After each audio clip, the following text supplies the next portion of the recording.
Assalamualaikum warahmatullahi wabarakatuh. Bertemu kembali dengan saya, Dr. Azwar MSI, dalam mata kuliah Media dan Jurnalistik. Saudara-saudara mahasiswa, pada pertemuan kali ini kita akan membahas terkait dengan bahasa jurnalistik. Sekarang kita lihat materi terkait dengan bahasa jurnalistik ini biasanya akan membekali mahasiswa dengan pengetahuan-pengetahuan bagaimana bahasa-bahasa yang digunakan di media. Secara umum, kalau kita lihat bahasa secara terminologi adalah sistem lambang bunyi yang arbitrer yang digunakan oleh suatu masyarakat untuk bekerja sama, berinteraksi, dan mengidentifikasikan diri mereka. Pendapat itu juga dikukuhkan oleh seorang ahli bahasa yaitu Goris Kraf yang menyatakan bahwa bahasa sebagai alat komunikasi antara anggota masyarakat berupa simbol bunyi yang dihasilkan oleh alat ucap manusia. Dalam hal ini, ada beberapa kata kunci yang perlu kita jelaskan.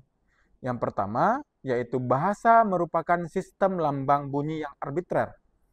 Artinya, bahasa merupakan sebuah sistem lambang bunyi yang memiliki makna suka, yaitu makna di mana pengertiannya diartikan oleh masyarakat penggunanya secara sesuai dengan kesepakatan mereka. Kemudian, bahasa digunakan oleh suatu masyarakat untuk bekerja sama. Jelas ya, fungsi bahasa adalah untuk berkomunikasi, bekerja sama dengan sesama, kemudian menjalin interaksi, dan mengidentifikasi diri.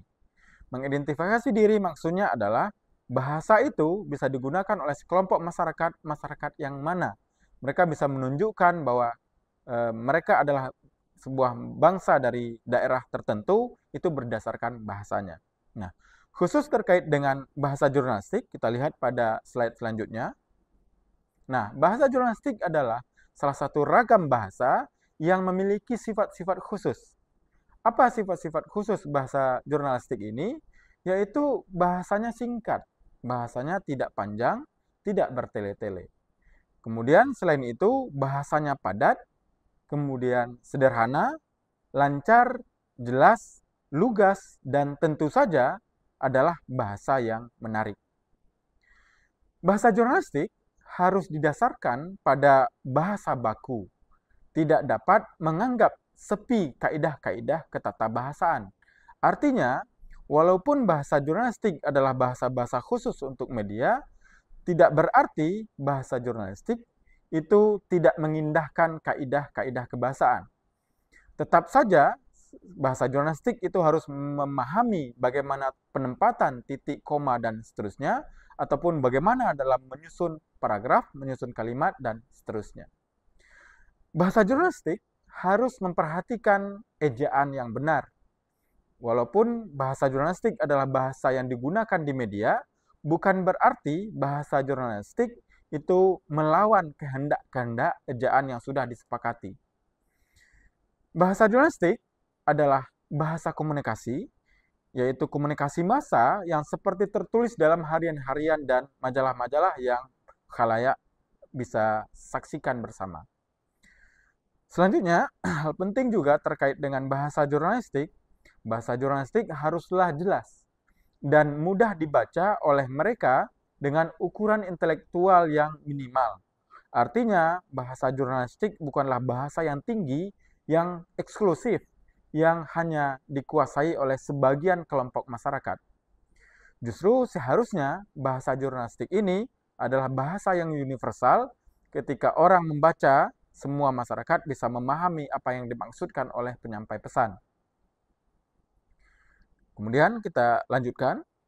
Nah, kalau kita lihat dari sisi ragamnya, bahasa tersebut banyak ragamnya. Nah, bahasa jurnalistik ini hanyalah salah satu dari ragam bahasa yang banyak itu.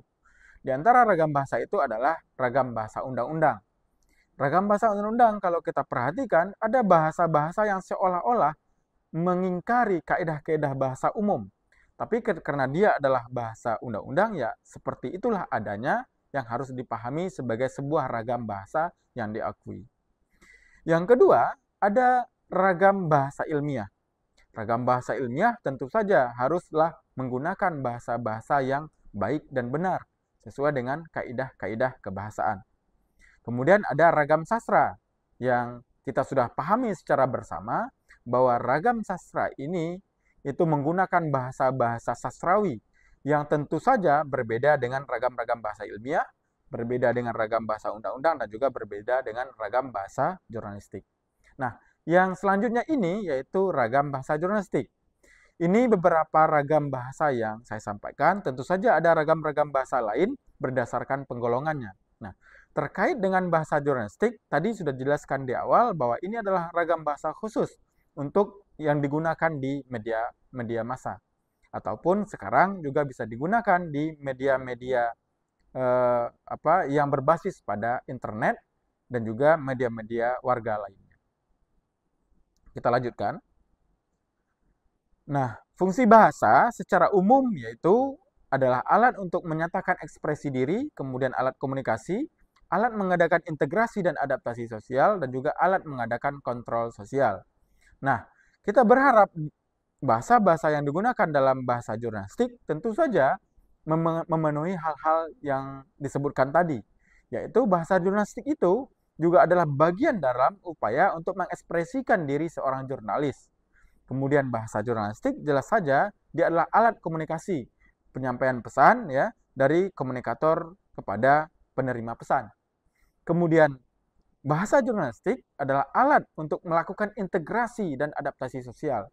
Ini adalah beban dari sebuah tugas amanat mulia bahwa jurnalistik seharusnya adalah menyatukan dan menyatukan masyarakat dan juga merupakan upaya untuk melakukan adaptasi sosial.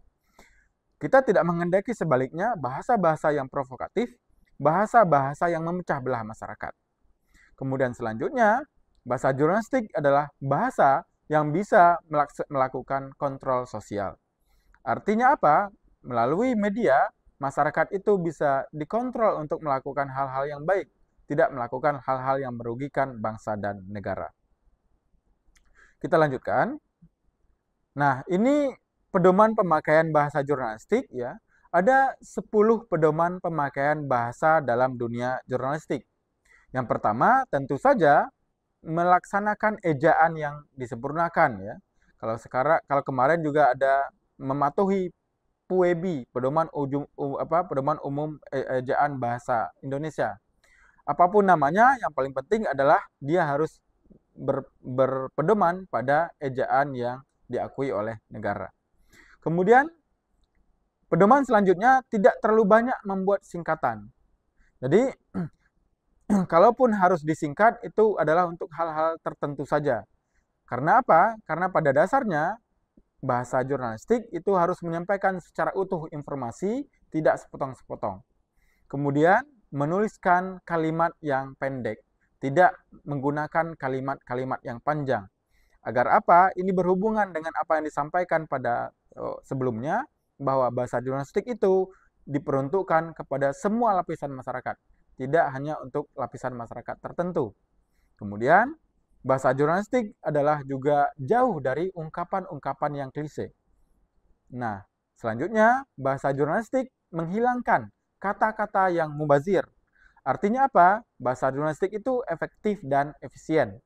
Kemudian, bahasa jurnalistik itu adalah mendisiplinkan pikiran pembaca. Bahasa jurnalistik menghindari kata-kata asing. Dan bahasa jurnalistik menaati kaidah-kaidah kebahasaan. Dan terakhir, bahasa jurnalistik itu komunikatif dan spesifik. Spesifik dalam artian bahwa ini adalah bahasa-bahasa jurnalistik. Kita lanjutkan. Nah, sifat-sifat bahasa jurnalistik ini juga sudah disampaikan bahwa bahasa jurnalistik itu singkat, padat, sederhana, lancar, jelas, lugas, dan menarik. Selanjutnya, demikianlah pemantik diskusi untuk mata kuliah media dan jurnalistik ini, khususnya materi bahasa jurnalistik. Terima kasih atas perhatiannya. Mohon maaf atas segala kekurangan. Wabillahi taufiq wal hidayah. Wassalamualaikum warahmatullahi wabarakatuh.